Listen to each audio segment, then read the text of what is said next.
Hello, everyone, and welcome to Tuesday's Wrestling Talk.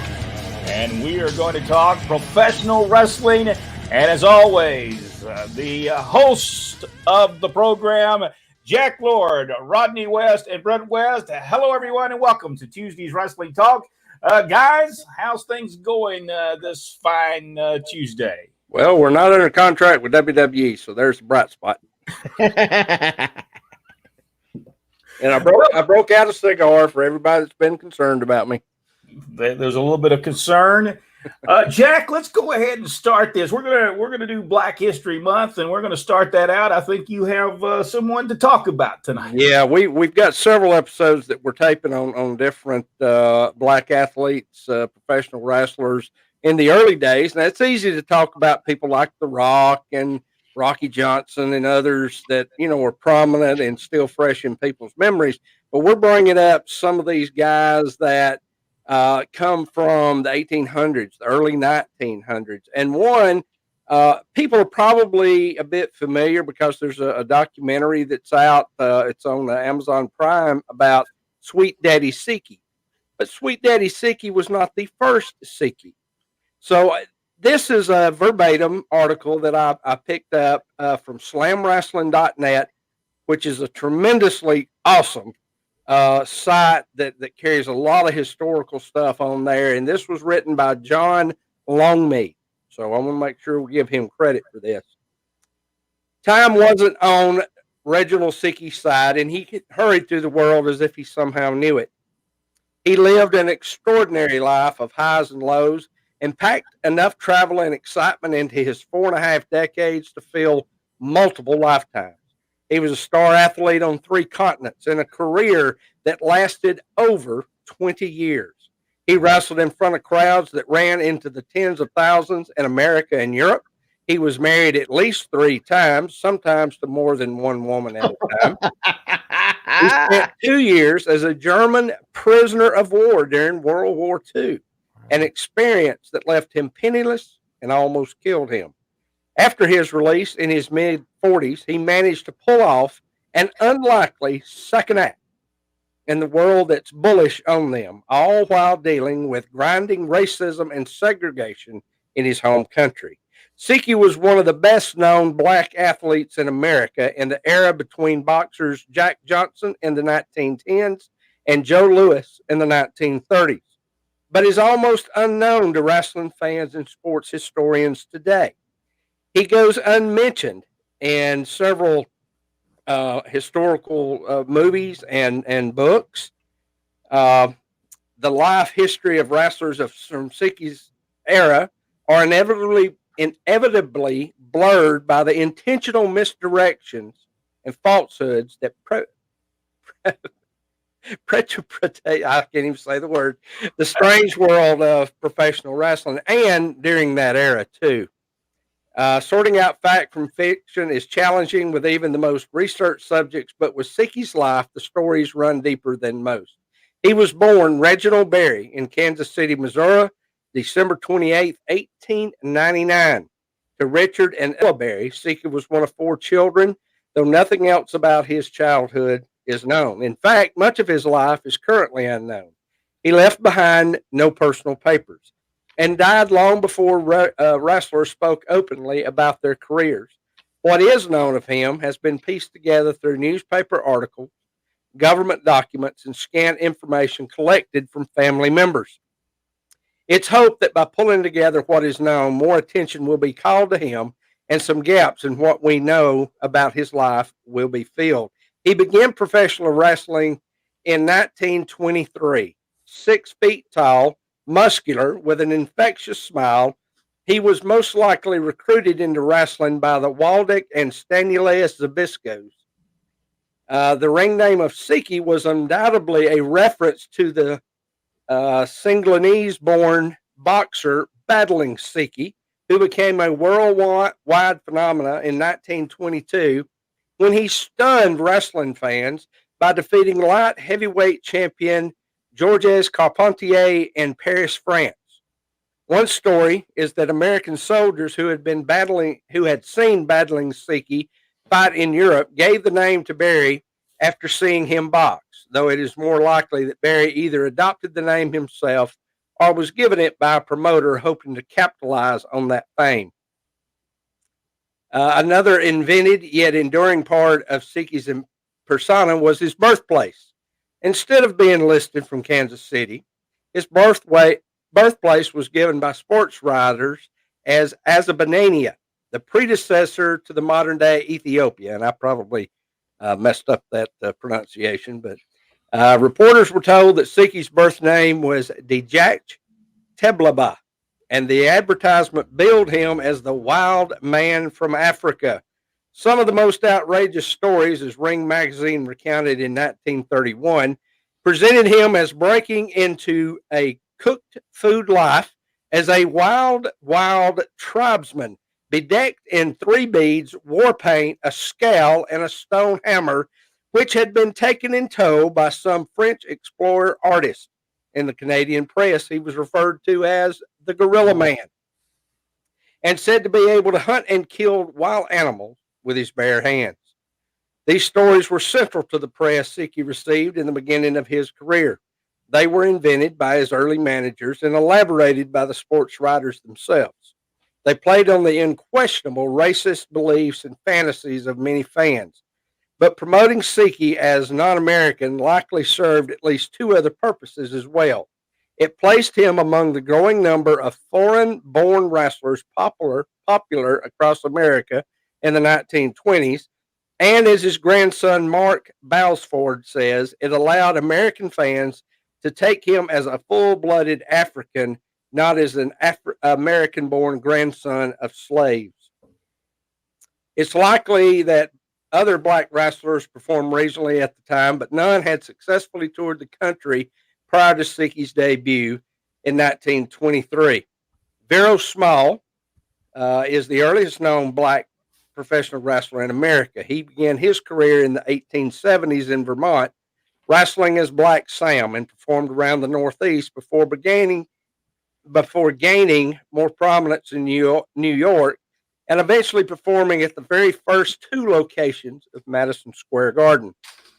A wrestler named Ila Vincent performed in America in the early 1910s, but he struggled to find opponents, finding more success in Russia and several European cities. Siki, however, was an instant success. In his earliest known matches, he was paired against top talent like Frank Judson and Taro Maka, a sign of his powerful connections with the wrestling business. There was immediate talk among sports writers that he could possibly challenge for the World Heavyweight Championship, but a match was never made. Both Joe Stetcher and Ed Lewis, the heavyweight champions at the time, were said to refuse to defend their titles against him because he was black, drawing the same race-based line instituted by boxers John L. Sullivan and Jim Jeffries, who publicly stated that only white athletes were fit to hold championships. Lewis once claimed he was willing to wrestle Siki, but only in exchange for an entire cut of the evening's purse. I didn't take this stand because he is colored, Lewis told reporters, but due to the fact that the challenger is a giant in size and weight. And what I understand, tremendous strength. I don't propose to take a chance of losing the title without being well paid for it. In reality, though, Lewis would have had little to fear with a match being made. By the 1920s, the outcome of almost every professional wrestling match was determined in advance. Siki would certainly have gone into a match with Lewis or Stretcher, fully understanding that he was to lose. Why he wasn't granted a championship match then? Perhaps, well, it's more complicated. Stretcher and Lewis may very well have refused a match with Siki based on nothing other than his race. It's possible as well that they were willing to wrestle him, but that the managers and promoters who controlled wrestling refused to make the match either because of concern that fans wouldn't want to see it or for fear of pushback from local authorities. Siki moved to California in the fall of 1925 and became prominent for Los Angeles promoter Lou Darrow at the city's newly constructed Olympic Auditorium, and was active up and down the state into 1927. He wrestled in main event matches in San Francisco, with Dick Shackett, and in Los Angeles against Jim Londos and Jim Browning, all future heavyweight champions. Siki was a thrilling performer, trusted by promoters and popular with fans. He also drew the attention of filmmakers and was cast in multiple movie roles, most famously 1927's Tarzan and the Golden Lion. And he was also said to have lost out on the part in a part for the Cecil B. DeMille's biblical epic, The King of Kings, because DeMille considered him to be too large. He moved to New York in 27, went to work for promoter Jack Curley, and in less than 3 months was working in main event matches with one of Curley's favorite wrestlers, Hans Stinky. Though popular, Siki departed New York and traveled to Europe in the spring of 1928. And I'm going to compress a little bit of this because it gets a little lengthy. While he lived there, he married. And eventually, when World War II broke out, he and his family were captured and taken to internment camps by the Nazis, where he remained until the end of the war. He was separated from his wife and son and did not know that they had survived. So now we'll skip forward just a little bit to where he comes out. He says he was living in Prague. Siki converted to Islam from Judaism and took the name Kamel Abur Rahman, and he married a Czechoslovakian woman named Jamila. Somewhere during this period, and the couple had another son named Omar. Siki's last known match in Europe took place in June of 1941 in Prague. In December of that year is when Germany took over and he was captured. Trying to move forward here. Okay, after the end of the war, he arrived back in the United States penniless. He settled in Boston, where promoter Paul Bowser had him working in matches at the Boston Garden by the end of the month. Now 44, Siki resumed a packed schedule of matches along the East Coast and into Canada. His personal life remained complicated. His second wife came to the United States in 1940s. His first wife was deported from Estonia and found work in New York as a nanny. In 1946 interview with the Dayton Herald, Siki made reference to a possible third wife named Sue, although nothing further about her is known. The United States does not recognize religious marriages, only state marriages, he told the reporter. At the moment, I'm a single man, but I don't know what to do about my other wives. In May of 46, he married his final wife, Mildred Strader, in a state-sanctioned ceremony in King County, Washington. The new couple moved to Los Angeles that summer, where Siki began an improbable second act in his career. He once again became a regular performer at the Olympic Auditorium, now working for promoter Johnny Doyle. And the Olympics seated about 10,000 people and declared itself the largest boxing and wrestling arena in the world. Between September of 46 and summer of 48, Siki appeared in multiple main event matches there. He had been in the wrestling business for over 20 years at this point and was now performing for some of the largest crowds he'd ever seen.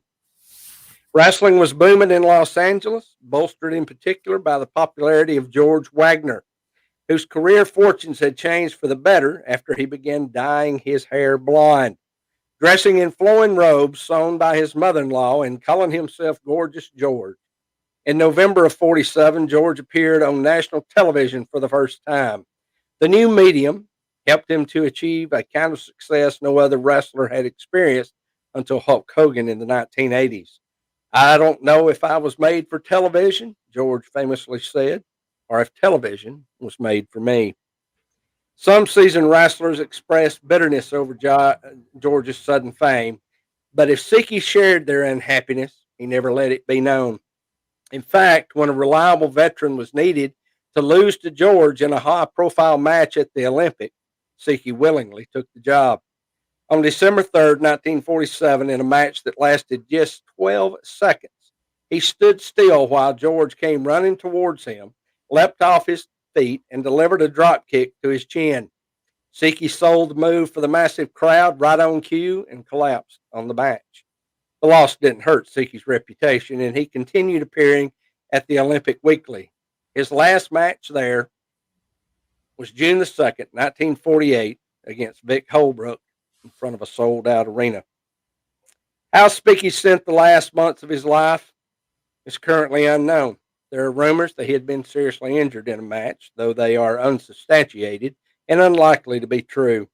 In March of 1948, he had traveled to Texas and New Mexico for matches and was clearly looking for new opportunities in the wrestling business, despite being almost 50 years old. What might have happened had he lived can only be guessed at.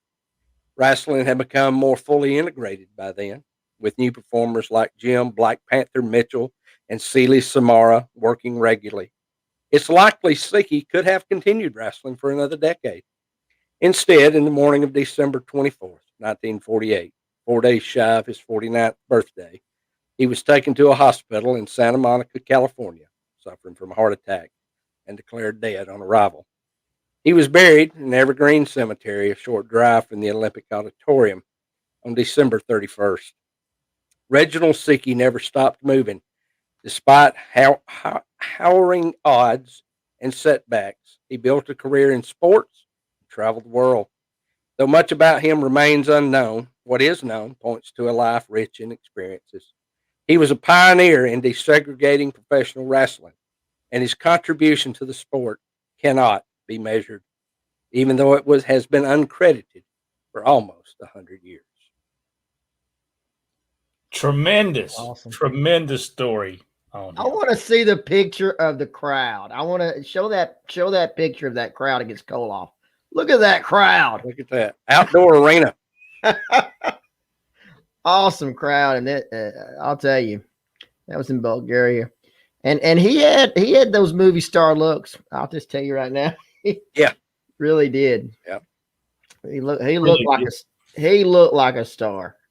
Yeah, he really did. He looked like a star. Yeah, we're going to talk about some of the guys, Black History Month that went on, like to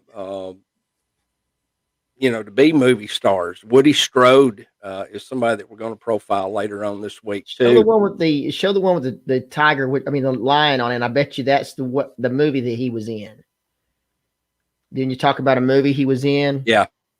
I bet you that was the movie, and he just had those superstar looks. Yeah, no doubt about it.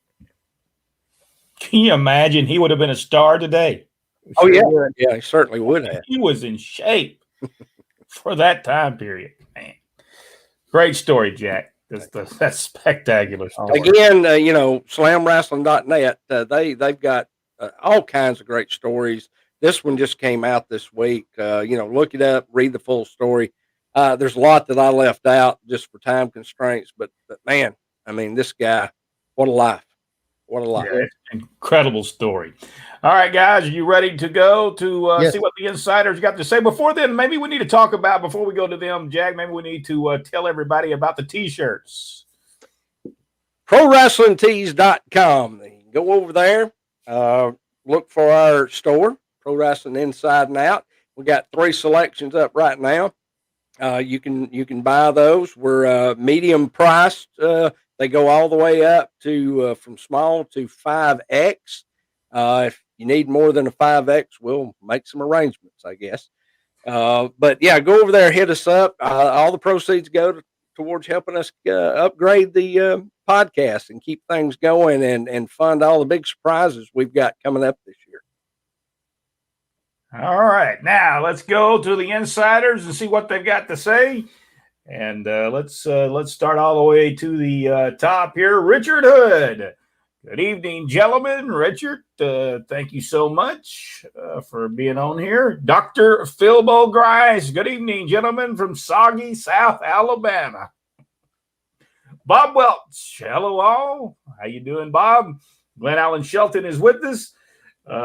Freddie Rooster with us. Good evening, guys. How you doing? Hey, I am going to next week. I'm going to share some of Freddie's photographs on here.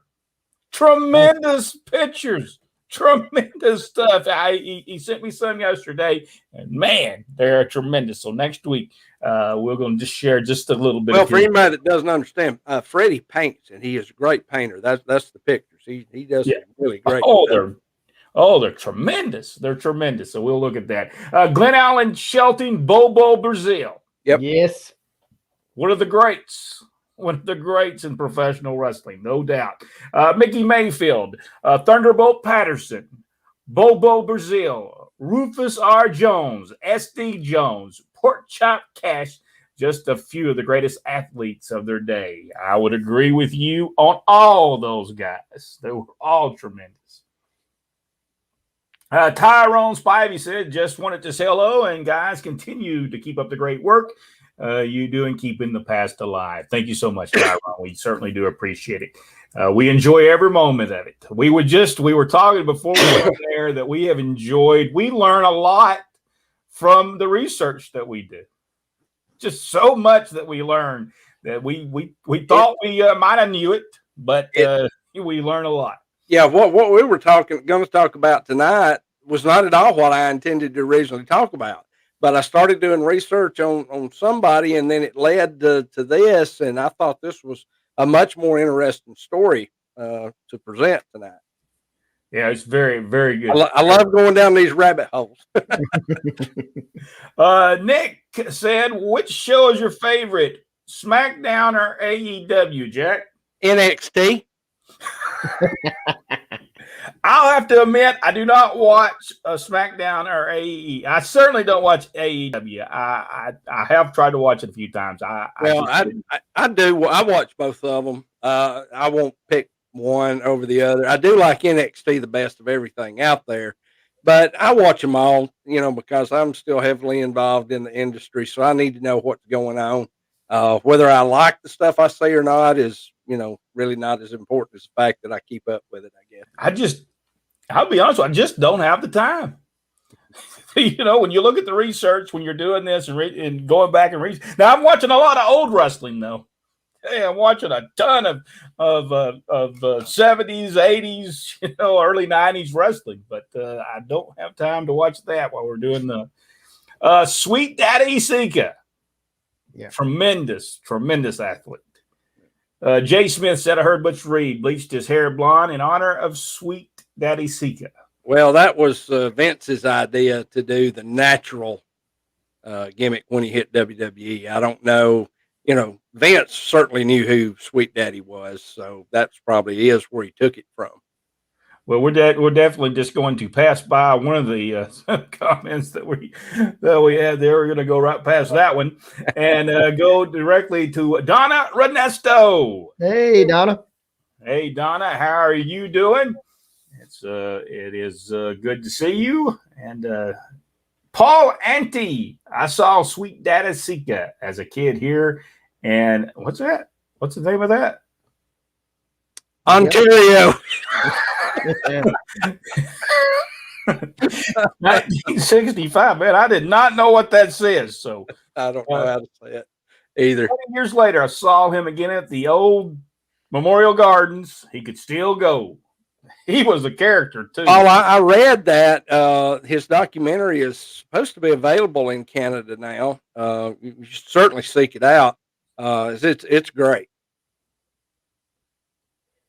There is Bishop Michael Nesby. Hey. Good evening to the gurus of pro wrestling, and thank y'all for keeping the history and legacy of our beloved professional wrestling, not sports entertainment.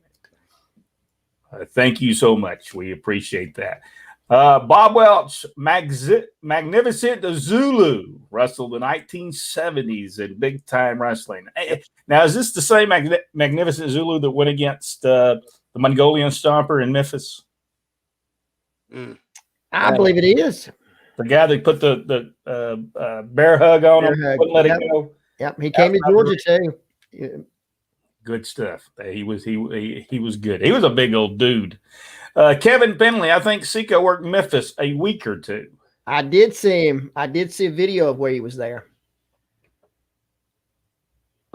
Dennis Mitchell said that I guess he's talking about Sika, ever wrestle on the Gulf Coast or other territories. Is he talking about the guy we just talked about, or is he talking about? Well, no, the one we talked about, Reginald Siki, he predated the territory system for the most part. Richard Hood said, Jack, that was very good. And it was a tremendous story. Yvonne Burns, one of our supporters. Great story. Thanks, Jack. Jay Smith said, great narration, Jack. Yeah, I fumble over my words occasionally, but I'm from Alabama, so I do the best I can. Kevin asked, did Jack say he was Canadian? No. I didn't think I heard that. No, and even Sweet Daddy Siki spent a lot of his career in Canada, and he may live there now, but he was born, I think, in Texas. Colton Martin asked, do y'all make 4, I guess that's toddler shirts, right? Yeah. My little girl's birthday is on the 1st of March. I don't know. Do they, Jack? I'm not sure if they have kid size or not on there. I just know the adult size is small through 5X. We'll check on that, Colton, and I'll get back. You can just buy her small and feed her a lot of cake that day. Michael is with us. Good evening to you. I'm trying to see what that says on his shirt. Maybe I don't want to know what it says on his shirt. Mr. Ooh La La, probably. Freddie said, "Thank guys, I appreciate it." Yeah, Freddie, I think everybody will enjoy seeing your stuff. Kevin Penley said, Bearcat Brown, Matt Jewell. That Bearcat Brown was my first hero in wrestling.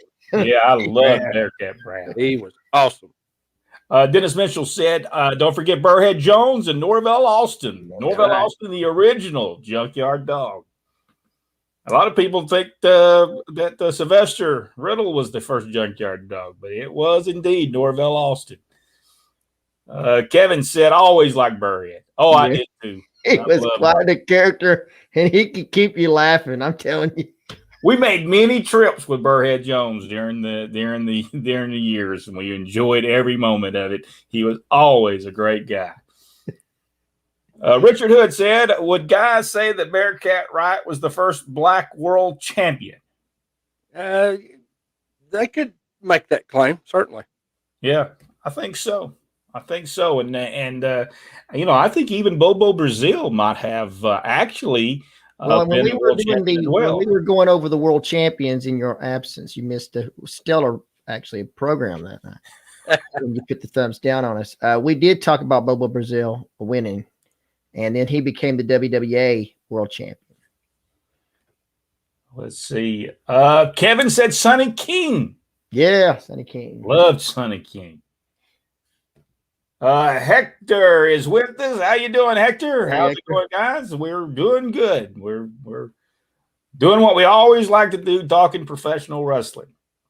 Mickey said, apparently there was an all-black promotion in the 50s. It's on YouTube. I guess it was because of the segregation era, sad part of our history. Was there a promotion? I don't remember one, but that'd be good to research. Yeah, that'd be a good one. Try to look into that. Yeah, we'll look into that, Mickey. That would be great to see that. Richard said, an era, would you guys say that Bearcat Wright was the first black world champion? Okay, I see what he said, yeah. Hector said, who do you feel was the best talkers in Mid-Atlantic wrestling? Well, Flair to me. I say Roddy Piper. They were, and Black Jack Mulligan, he was awesome. Dick Murdoch, he was awesome. Yeah, that's a list that would take a few hours to compile. Yeah. Now, Ricky Steamboat wasn't the greatest talker, but he was one of the greatest. I've seen a picture of him up in the air, fixing to come down with a karate chop on Harley Race. Man, that guy was in shape. Ricky Steamboat was tremendous. Paul asked, so he's saying it's Guilf? No,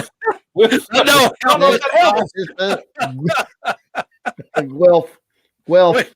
We're from the South. We're going to mess that up. The Sweet Daddy documentary is tremendous. He also had a band that performed country music. Yeah, he put out several albums, country music albums. Oh, man, I want to hear some of those. Yeah. Are they on YouTube? I think so. Oh, I've got to listen to those. Yeah. Everybody that's watching this right now, if you're watching it, go see and we'll talk about his country music. If we can find them, we need to talk about that next week. I think that would be a great thing to talk about. James said, "What about Sailor Art Thomas?" Yes, yeah, it's awesome. Yes, in the Mid-Atlantic in the 60s. Yes, he was. And there are some video of him when he was wrestling for the WWA for Dick the Bruiser in Indianapolis. Very good stuff. What does Hector talk about? Do you guys have the urge to do the Russell Rock Rumble? Am I missing something? I think, was that not the AWA thing that they tried? I don't know. I think you might have to explain that to us. Hector said he was great. I think he's talking about well, I don't know really who he's talking about. It could be any of the number of the people that what we thought. Kevin Penley said, "See Burrhead and the shaky leg." Yes. I always liked him. You know, when he was, I think it was, what territory did he have the purse that was with him? He did always have the purse. Was it Mid-Atlantic? It was in the Carolinas, wasn't it? I think it was in the Carolinas, and he'd hit people with it. The purse. There's a picture of him with that purse that I've seen before. Yeah, I don't know if I've seen any of the videos of it, but I just seen a picture of it. Bishop said Thunderbolt Patterson, a Big Cat Ernie Ladd. Yeah. Yes. Big Red, which I actually have something here that talks about Big Red. Let's see if I can, and I may read this on another episode, but evidently at some point, Jerry Big Red Reese, 51, pro wrestler, had a TV gospel show host. He was a TV gospel show host at some point. Wow. You know, I did not know this, but there you see right there, Big Red. So I got another one while I'm over here. Let's does people remember? Let me turn this Tom off. Shaft, yeah. People remember Tom Shaft. Great professional wrestler. But that's just a few of those people. Bob Welch said Bobo was United States champion. Yes, he was. Mm-hmm. And that was had to do with winning the world championship. And because of the controversy. Actually, Bobo Brazil beats Buddy Rogers on August the 18th, 1962. Rogers actually faked an injury, and then Bobo he refused the belt. So it went back to Rogers. Later on, the doctors found that there was nothing wrong with Rogers. So that was in 1962. Tremendous angle, by the way. I was really. I think the sheet come up with that. Actually, it falls in line with August the 2nd, 1962. Bruno Sammartino beats Buddy Rogers, but he doesn't accept the title because Rogers wrestled injured. So basically the same thing that was and then in Newark, New Jersey, then Bobo Brazil basically does the same thing, but Rogers uses as a ploy. And I bet you people were hot. They were hot. Colton asked the question, which match do you think tops the list of best matches? Bret Hart versus British Bulldog or Savage versus Steamboat? Oh, yeah. One of the best matches in history. It still holds up to even today's standards of wrestling. Yeah. I mean, Bret Hart, British Bulldog had a pretty decent match. Yeah. And we've made this point several times that the Savage and Steamboat match was like that extra dessert after a big meal that you didn't know was coming. Yeah. Nobody bought a ticket to see that match. They bought to see Andre and Hogan. But they got one of the greatest professional wrestling matches in the history of the business. Yeah, it was tremendous. Tremendous match. I've watched that match over and over again. Yep. Just a tremendous match. Jay Smith said Rufus R. Jones, one of my favorites. The freight train himself. And when we were up there in the Kansas City, everybody knew him. Everybody knew Rupert Siki. Yeah. Great guy, too. Yeah. Tremendous guy. Let's see. Michael Barr just now coming on. Took my wife to the dentist and have just returned home. I was honestly actually a bit to put a shameful post up about you being gone. Let's see. Kevin said, I saw Burhead Jones wrestle the J.C. Park Pavilion in Tuscaloosa during the early mid-70s. Did he have his purse, Kevin? Have his pocketbook with him in that one? Bishop Nesby said Dusty Rhodes and Ric Flair were the best talkers in pro wrestling. I had to put Roddy Piper in there. Yeah, I have to put Roddy Piper. I always thought Roddy Piper, and you know what was so good about Roddy Piper is we would be taking down the ring at the TV station, helping take down the ring. Now we were just kids, so we wasn't taking down the ring by ourselves, but we were helping take down the ring. And Piper would always be walking. He would walk from one place to the other, all the way around that building, thinking about what he was going to say. And then he would just step up there, and he was a very quiet person in the dressing room. Very rarely would he even speak to people. If he did, it was real low. Mm-hmm. Boy, when he got up there to that mic and that red light come on, boy, tremendous. Just to watch him, and he you could see him going through what he was going to say, and it was incredible. Hector said, for all three, who do you feel was an underrated manager in wrestling? Rodney? Don Carson. I thought he was. I thought he could have been big time. In fact, we saw him with the Stomper in Georgia. That didn't work out in the Georgia thing, but everywhere else it did. Don Carson was awesome. Jack, who do you think? Yeah, I'd have to say the same. Yeah, I think Don never got, but I've always liked Gorgeous George Jr. as a manager, especially in not as much in Atlanta, but I thought he did really good when he did Southeastern for a while. So, Michael Barr, nice T-shirt. Yeah, Pro Wrestling Inside and Out shirt. Available at ProWrestlingTees.com. That's right. Paul Hatchett. Hey, guys, been a long time. How you doing, Paul? Paul's been laid up. It's not like he's had an excuse to not be here. Kevin Bentley, Tom Jones. Yes, Tom Jones. Not the singer, by the way. Sweet Caroline. No, we're not talking about that. Is that who sung that? I don't think he sung that, Brett. Who sang Sweet Caroline? Hold on. I'll have to think about it, but no, it wasn't him. Somebody tell me who sung Sweet Caroline. Was it Neil Diamond? Yeah, Neil Diamond. That's who sung that. That's right, Tom Jones. Tom Jones, maybe I don't even know what Tom Jones sung. My trivia ends at professional wrestling. I'm actually surprised I remembered that. Sputnik Monroe broke the color line in Memphis by tagging Norville Austin. Sputnik Monroe. Yeah. That's tremendous. That is a story that we really need to tell. Yes. The story of Sputnik Monroe is tremendous. It's covered pretty well. There's I can't remember the documentary, but it's about Memphis Heat is the name of it. It was on Amazon Prime, may still be, I'm not sure. But even if you have to rent it, guys, I'm telling you, rent that. It's great. And they cover a lot of what Sputnik went through trying to change those racial barriers back then. He was a great story. Tremendous. They need to make a movie about Sputnik Monroe. Big time in Memphis. People love him in Memphis. Still to this day, if you talk wrestling in Memphis, they'll talk about Sputnik Monroe.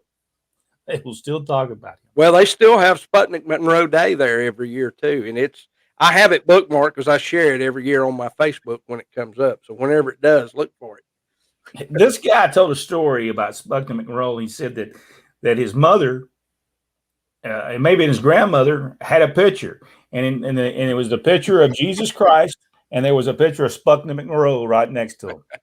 And she said that Sputnik did a lot for people everywhere. And Kevin Penley, I remember the Big O. I remember him too.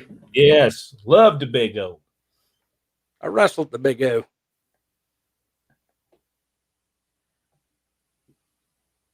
Richard Lee Morgan, one of our new supporters. You became a supporter last night. We talked a little bit back and forth. Well, you got your money's worth right off the bat.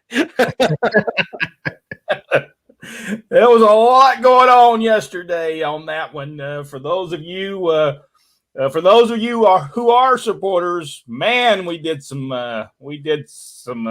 talking last night. I went to bed as soon as we got off the air. I was tired. I was wore out. We did a lot of talking. And I was awake till 1 a.m. I don't know why. My mind was just, it was going. Hector asked this question, and this is a good question. We may have to think about this for a while. So if any of you guys had the job of booking a fantasy tag team match from any era of wrestling, who would you pick? I would have loved to seen Ole and Gene Anderson go against the Midnight Express. I'm talking about Dennis Condrey and Bobby Eaton. I would love to see. Yeah. I think that would have been a great match. I mean, now Ole may have at some point wrestled against them. I don't know, but that would have been a great match. But I think that we need to talk about that. Yeah, that would be good. Richard Hood said Shag Thomas. I'm not for sure I remember the name. Remember that. Jay Smith said Muhammad Ali got in the wrestling ring a few times. Yes, he did. Mm-hmm. He went to Superdome. But now let's remember. He didn't wrestle. He did the Antonio Inoki thing too. Yeah, but Antonio Inoki. That was a barn burner. Antonio Inoki didn't take too kindly to Muhammad. Well, and Muhammad wasn't stupid. He knew that Antonio could hurt him. Yeah. He stayed away from him. Yeah. Well, Inoki had to stay down on his hands and knees. I think he couldn't even get up during the match. That was part of the rule. It's crazy. Michael Barr said Shaky Leg Burrhead sounds like a little Shady Grady. Eric said, do y'all have a special guest already? Well, we were supposed to. Not sure what happened, and we won't call her name because hopefully we can get that rescheduled. We don't know what. That's the reason we don't say any names, because you never know if they can get on or not. Yeah, that's right. Sometimes the internet connection is not good. They'll come on, and we can't get them on. They'll come on and off. So we never know if the guests will show up or not. And sometimes they show up, they just can't get on the air. We've had that problem several times. So Paul asked if any Southwest Championship Wrestling stuff. There's a bunch now on YouTube. I've been watching it. Really good stuff. Really good stuff. And we will be talking about it. We'll yes. We talk about a little bit about a little bit of all the wrestling. We did something for our YouTube channel. We talk about the Sportatorium. Yes, very good story on the Sportatorium that will come up in the next week or two. And the supporters last night got to see it way before it comes out. But it was a good story. We had some great stories last night that's going to be coming up on YouTube. So you've not subscribed to YouTube, get over there and subscribe to it. And it's free. Doesn't cost you a dime. It's not like being a supporter. It's just subscribing to it so you can see all our videos and you hit that notification bell every time we come on there, because you never know. Sometimes during the week we might just show up. Who knows? Who knows what we might do? Victor Nash is late. Uh-oh. Well, okay. Cigar fund. Victor Nash, one of our supporters as well. Bishop said, yes, Big Red was a gospel TV host with his sister, and he was very active in his local church. I bet you that was awesome. Yeah. I bet I would love to see it. I wonder if there's any video of that. Bishop, do you know if there's any video of his? Yeah, I'd like to see that. I bet he was awesome because he could really talk. Paul asked, everyone needs to know WWF had only 30 guys NWA had 25 territories, 100 belts, and 1,000 wrestlers. WWF was so small, it's unreal. I agree. The only thing, though, is that they were actually members of the NWA, even though they didn't promote it. That they were members. We do have a book here that Vince McMahon Sr.'s name's in it. Well, there's pictures out there of the annual convention meeting where Vince Jr. is with his dad at the meeting. Yeah, along with Vern Gagne. Yep, all there. Bama Cap said, I can't find any pictures, but I remember the honky tonk man went by Punk Rock Wayne Ferris. That's right.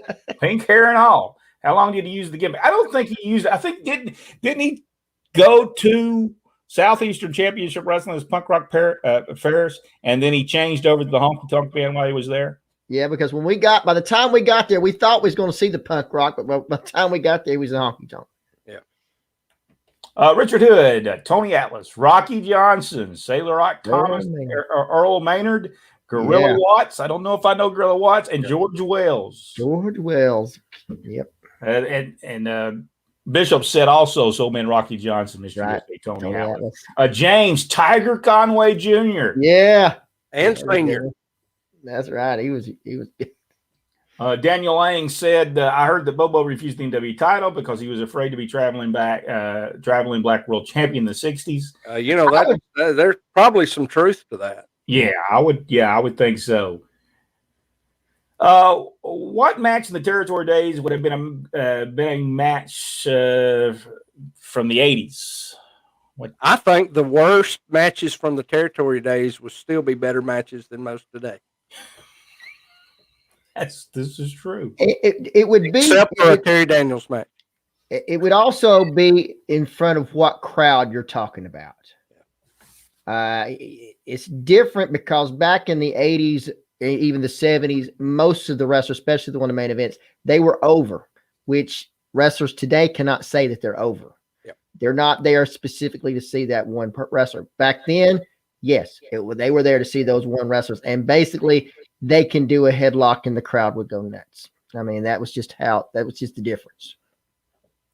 Keith McKay wants to know who is your favorite all-time jobber? I'm an Iron Mike Sharp guy. I kind of like Barry Horowitz. George South for me. Probably one of the best enhancement talents to ever lace up boots. And Mike Jackson. Yeah, Mike Jackson was good. Rodney?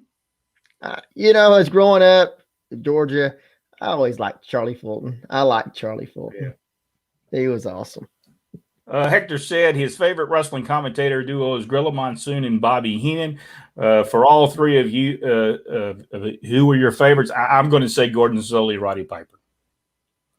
I thought that was the best. Well, as far as teams, I'm going to say Lance Russell and Dave Brown. Jack? Gordon in a shoe.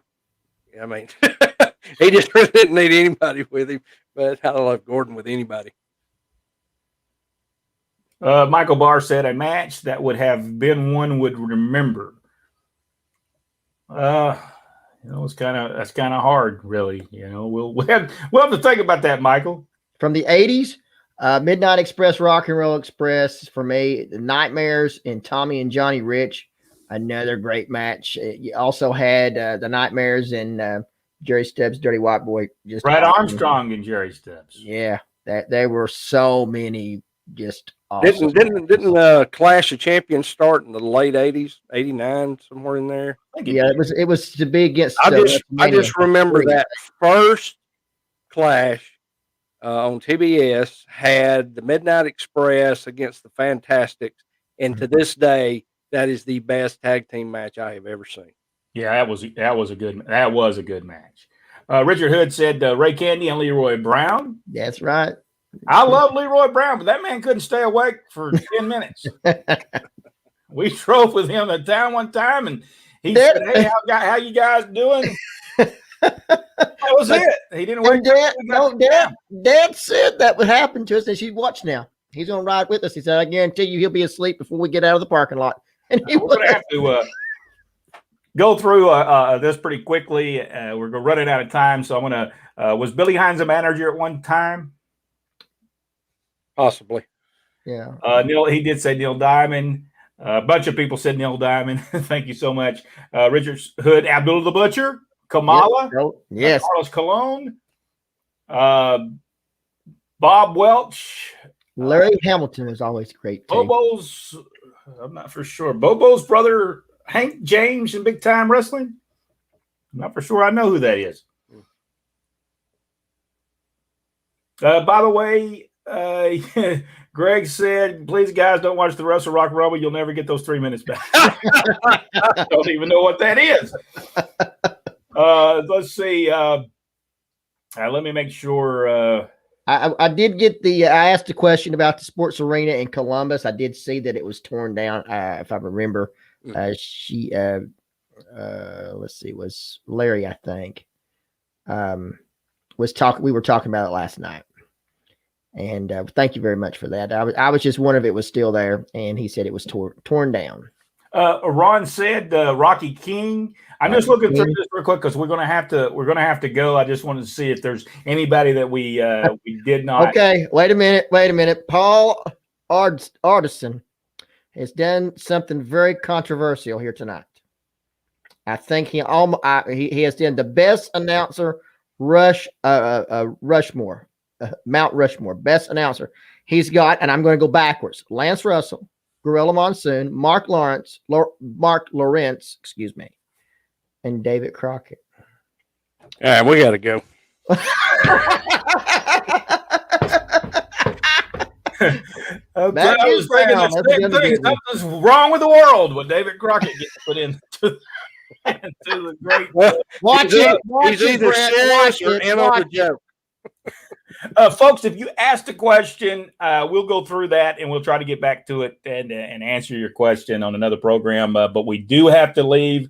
We have to go over and we got to do some videos for YouTube. If you're a supporter, we'll be over there in about 2 or 3 minutes. If you're not a supporter, become a supporter. Just go to our Facebook page, hit Become a Supporter. It's at the big top of the page, $2.99 a month, and you get to see a bunch of stuff that we've got going on.